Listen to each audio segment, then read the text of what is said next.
Mewabahnya virus COVID-19, Gubernur Sumatera Selatan Herman Deru segera akan mengeluarkan surat edaran kepada wali kota dan bupati se-Sumatera Selatan agar mengevaluasi tempat hiburan yang berpotensi mengumpulkan banyak masyarakat. Hal ini disampaikan Gubernur Sumsel saat menggelar konferensi pers di kantor Gubernur Provinsi Sumatera Selatan.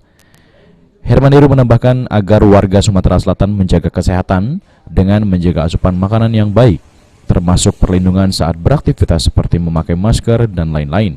Hal ini sesuai dengan informasi yang diberikan Dinas Kesehatan, berikut pernyataannya. Jadi hari ini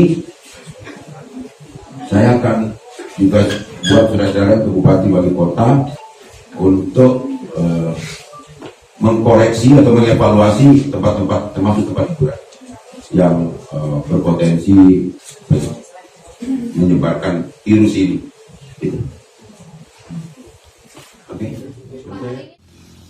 Ade Sunandar, PAL TV.